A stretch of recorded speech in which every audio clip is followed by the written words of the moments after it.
저는 기업에서 팀 소통, 리더십, 그다음에 직급별 매너를 진행하고 있습니다. 요즘 현장에서 비즈니스 매너 교육에 대한 요청이 엄청 많아지고 있는데요. 그중에서 강사님, 비즈니스 매너를 직급별로도 교육을 할 수 있을까요? 라는 이 직급별 맞춤형 교육이 니즈가 많아졌습니다. 근데 왜 요즘은 신입사원뿐만 아니라 모든 직급의 비즈니스 매너의 교육이 필요하다고 생각이 들까요? 최근의 조사 결과에 따르면요, 현재 직장에서 다양한 세대가 공존하고 있고, 이 세대 인식 조사에서도 다세대가 공존하는 조직에서 무려 81%가 이 세대 간의 업무 윤리 간의 차이로 어려움을 겪고 있다는 결과가 나왔습니다. 즉, 세대가 다양할수록 소통과 매너의 균형이 맞추기가 쉽지 않다는 뜻입니다. 그래서 오늘은 직급별로 비즈니스 매너가 왜 중요한지 사례와 함께 이야기를 해보려고 하는데요. AI가 이 많은 업무를 대신해주는 시대에 비즈니스 매너가 여전히 중요할까?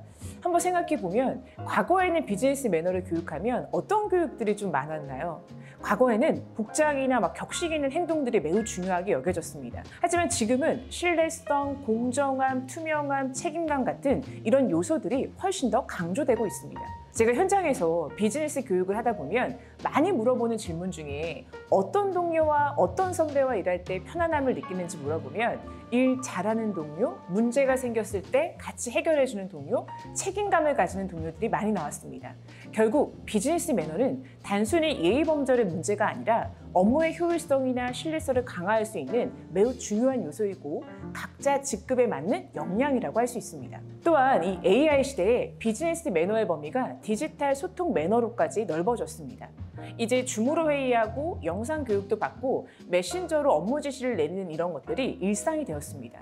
그러다 보니까 언어적인 예의는 물론이고 여러 세대가 함께 일하다 보면 업무 스타일이나 소통 방식에서 차이가 나는데 이러한 차이가 비즈니스 매너에도 영향을 크게 줍니다. 그렇다면 각 직급별로 어떤 비즈니스 매너가 필요할까요? 최근에는 연차가 높아져도 잊지 말아야 할 매너가 있다는 점에서 상급자도 매너 교육이 필요하다는 의견이 많습니다. 조직 내 이 교육 니즈를 살펴보면 상급자의 소통 방식, 리더로서의 태도, 언어 표현, 그다음에 시간 관리 매너 등 이런 것들이 중요하다는 피드백이 많았습니다.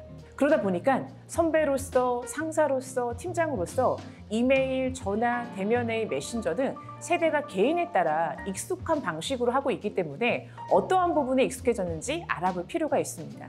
팀원에게 또 이야기하는 이 경청하는 태도나 또 팀원에게 질문을 건네는 방법들, 그리고 명확하게 피드백하는 이런 태도들이 리더들에게 특히 요구되는 매너 부분이라 할 수 있습니다.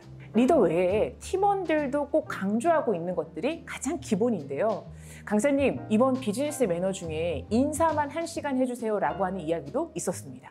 그 이유는 뭘까요? 윗분이 지나가시다가 인사 안 하는 걸 보시고 전 직원 매너 교육 시켜! 라고 하면 지시가 내려오고 그 이후로 매너 교육을 해야 되는 경우도 있었습니다.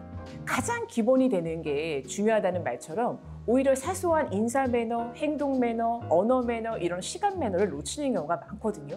그래서 상사와 동료에게 이 상황별 인사하기라던가 보고나 요청할 때 예의를 갖춘 언어 사용이라던가 회의나 약속 시간을 철저하게 지키는 등 팀원들한테 기본 매너를 가장 강조해야 하고 단순히 이런 부분들은 그냥 모르는 팀원들은 절대 없을 겁니다. 그래서 이론이 아니라 실사례를 바탕으로 어떻게 경험해보는 게 되게 중요합니다. 이 밖에도 직급별 필요한 내용들이 많을 것입니다. 중요한 거는 우리 기업 문화에 맞게 비즈니스 매너라는 이 이름으로 팀 문화의 조직 문화를 개선하는 방향으로 나아가야 된다는 점입니다. 사람을 바꾸는 게 쉬울까요? 환경을 바꾸는 게 쉬울까요? 환경을 바꾸는 매너 문화를 만드는 게 정말 필요합니다. 즉 시대가 변하는 만큼 조직의 비즈니스 매너도 지속적인 이 업데이트가 필요하다는 건데요. 오늘 말씀드린 핵심을 정리하면 매너는 지속적으로 직급별 업데이트가 필요하다는 것과 직급별 요구되는 이 매너를 통해 건강한 환경 문화를 만드는 게 필요합니다. 오늘부터라도 이 직급별 필요한 매너 문화를 한번 생각해 보시고 우리 조직에 맞는 매너 업데이트를 해보시기 바랍니다.